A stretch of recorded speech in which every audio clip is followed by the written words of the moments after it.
जय हिंद, वंदे मातरम। मैं ऋतुराज सिंह पुनः आपके बीच हिंदी व्याकरण एनसीईआरटी लगभग सभी बुकों से रिलेटेड ये टॉपिक है। कक्षा 9वीं 12वीं 10वीं 11वीं सभी के लिए महत्वपूर्ण है।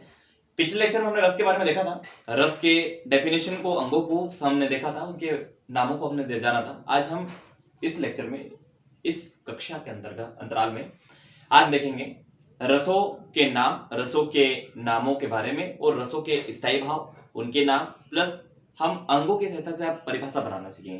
पहले सामान्य परिभाषा मैं आपको बताऊंगा, फिर आपको जो गाइड्स में है, बुक्स में है, उनको किस प्रकार से याद करना है। ठीक है, देखिए ये 10 रस है हमारे सामने लिखे हुए।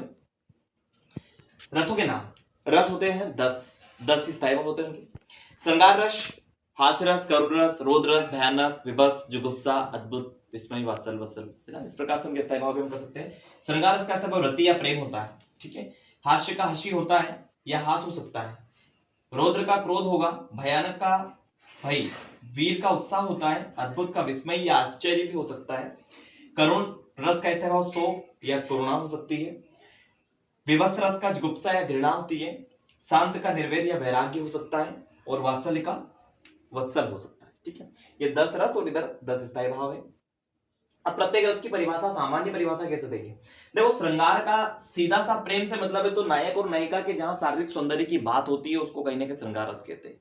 अब श्रृंगार रस के 2 भाग होते हैं, एक संयोग होता है, एक वियोग होता है। संयोग श्रृंगार होता है, एक वियोग श्रृंगार होता है। ठीक है, हास्य मतलब हंसी, तो जहां पर किसी व्यक्ति को देखकर, उसकी विकृत अटपटी वाणी को सुनकर, विकृत वेशभूषा को देखकर, किसी के पहनावे को देखकर, किसी की बातों को सुनकर अगर हंसी उत्पन्न हो जाए, हंसी आ जाए, तो कहीं ना कहीं वो हास्य रस कहलाता है। ठीक है, रौद्र का मतलब होता है सीधा सा क्रोध, तो जहां पर किसी पंक्ति को पढ़कर, किसी की बातों को सुनकर, किसी दृश्य को देखकर, किसी व्यक्ति से बातचीत करके आपको क्रोध उत्पन्न हो जाए, ठीक है, आप गुस्सा हो जाओ, कहीं ना कहीं वो क्रोध रस कहलाता है, रौद्र रस होता है। ठीक है, भयानक रस, भयानक का मतलब होता है भय, भय मतलब डर, तो किसी पंक्ति को पढ़कर आपके मन में कोई डर उत्पन्न हो जाए, किसी व्यक्ति को देखकर आपके मन में डर उत्पन्न हो जाए, मान लीजिए आपको डर, जादुई डर आपके मन में उत्पन्न कर दिया, तो कहीं ना कहीं वो डर उत्पन्न हो जाता है, वो भय उत्पन्न हो जाता है।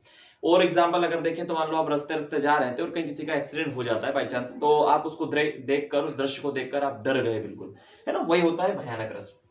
वीर, वीर मतलब उत्साह, उत्साह, वीरता, है ना, धैर्य, साहस, उमंग। अब वीर, वीर मतलब क्या, जहां पर किसी वाक्य को, किसी पंक्ति को पढ़कर आपके मन में वीरता का भाव उत्पन्न हो जाए। खूब लड़ी मर्दानी वो तो झांसी वाली रानी थी। ठीक है, खूब लड़ी मर्दानी वो तो झांसी वाली रानी थी, बुंदेले हर बोलो के मुख हमने सुनी कहानी थी। ठीक है, इस प्रकार की जब कहानियां, इस प्रकार के जो तथ्य, इस प्रकार के अनुच्छेद आपके बीच आते हैं तो कहीं ना कहीं वीर रस होते हैं। ठीक है, इसके बाद में अद्भुत, अद्भुत रस का होता है विस्मय या आश्चर्य। अब इसकी कोई सामान्य, आश्चर्य मतलब किसी तथ्य को देखकर, किसी व्यक्ति को देखकर या किसी बात को सुनकर आप आश्चर्य, अचानक चकित हो जाए, उसे जो है अद्भुत रस कहा जाता है। करुण का होता है शोक, किसी के दुख को देखकर आपके मन में कोई करुणा का भाव उत्पन्न हो जाए, किसी गरीब व्यक्ति को देखकर आपको, आपके मन में ऐसा भाव उत्पन्न हो जाए कि इसकी मैं सहायता करूं, सहयोग करूं, तो कहीं ना कहीं वो करुण रस हो जाता है, करुणा का भाव होता है। विभत्स का होता है जुगुप्सा या घृणा, किसी व्यक्ति को देखकर, उसके कार्य को देखकर, उसके जो है अच्छाइयों को देखकर, या उसका जो समाज में जो रिस्पेक्ट हो रहा है उसको देखकर, या अन्य जो भी बातें हैं उनको समझकर, देखकर, या दूसरे से अपनी तुलना कर हम जब उससे घृणा करना चालू कर देते हैं, उसके प्रति हमारे मन के जो भाव बदल जाते हैं, कहीं ना कहीं छल कपट वाले जो भाव उत्पन्न हो जाते हैं, तो वो कहीं ना कहीं क्या कहलाता है, वो कहलाता है विभत्स रस। ठीक है, शांत का होता है निर्वेद या वैराग्य होता है। ठीक है, वात्सल रस का होता है वत्सल। अब देखिए यहाँ पर जो पहला रस है वो श्रृंगार रस है, और रस का पूरा डायरेक्टर है ये मैन, ये संचालक है रसों का, इसीलिए इसको रसों का राजा कहा जाता है। अब देखिए अलग अलग रसों की परिभाषा है, अपन अगर इनके अंगों के आधार पर देखें तो 4 जो अंग थे इनके, है ना, अंग जो 4 थे, कौन कौन से, स्थायी भाव, विभाव, अनुभाव और संचारी भाव। एक होता है स्थायी भाव, स्थायी भाव, और एक होता है विभाव, विभाव, अनुभाव और संचारी भाव। सा हृदय के हृदय में, सा हृदय के हृदय में, बस आपको ये इतना सा याद करना है, आपको ऑटोमेटिक इतना सिंपल तरीके से मैं डेफिनेशन को बताऊंगा कि आप आसानी से सभी रसों के बारे में आप खुद परिभाषा बना लोगे। ठीक है, बस 2 मिनट लगेंगे आपको कि सभी रसों की परिभाषा है, 10 परिभाषा, 10 हो गए स्थायी भाव, तुरंत याद कर लोगे। देखिएगा, आपको पता होना चाहिए क्या रस का नाम और आपको स्थायी भाव पता होना चाहिए, सीधी सी बात है। श्रृंगार रस को उठाया, इसका स्थायी भाव रति या प्रेम होता है। तो रति, देखिए जब रति नामक स्थायी भाव, रति नामक स्थायी भाव, जब रति नामक स्थायी भाव मतलब सारधई के हृदय में जब रति नामक स्थायी भाव रस के 3 अंग विभाव, अनुभाव और संचारी भाव, इन तीनों से दोस्ती करता है तो कहीं ना कहीं वो श्रृंगार रस कहलाता है। ठीक है, सारधई के हृदय में जब रति नामक स्थायी भाव विभाव, अनुभाव, संचारी भाव से सहयोग करता है तो इस रस की उत्पत्ति होती है। हास्य रस को ले लो तो हसी, हसी मतलब स्थायी भाव। ठीक है, स्थायी भाव को छोड़कर सारधई के हृदय में जब हसी, हास नामक स्थायी भाव विभाव, अनुभव, संचारी भाव रस के बचे हुए 3 अंगों से सहयोग करता है तो इस रस की उत्पत्ति हो जाती है। रोध रस, रोध का होता है क्रोध, क्रोध क्या है स्थायी भाव। तो सारधई के हृदय में जब क्रोध नामक स्थायी भाव रस के 3 बचे हुए अंग विभाव, अनुभाव और संचारी भाव से सहयोग करता है तो कहीं ना कहीं रोध रस की उत्पत्ति हो जाती है। भयानक रस, भयानक का मतलब भय, भय मतलब डर। ठीक है, तो ये क्या है स्थायी भाव है। तो जब क्या भय नामक स्थायी भाव सारधई के हृदय में जब भय नामक स्थायी भाव विभाव, अनुभाव और संचारी भाव से सहयोग करता है तो कहीं ना कहीं भयानक रस की उत्पत्ति हो जाती है। वीर रस, वीर मतलब उत्साह, सारधई के हृदय में जब उत्साह नामक स्थायी भाव रस के 3 अंग विभाव, अनुभव, संचारी भाव से सहयोग करता है तो कहीं ना कहीं वीर रस की उत्पत्ति हो जाती है। अद्भुत रस मतलब विस्मय या आश्चर्य, विस्मय ले लेते हैं। तो सारधई के हृदय में जब विस्मय नामक स्थायी भाव रस के बाकी 3 अंग विभाव, अनुभव, संचारी भाव से सहयोग करता है तो कहीं ना कहीं अद्भुत रस की उत्पत्ति हो जाती है।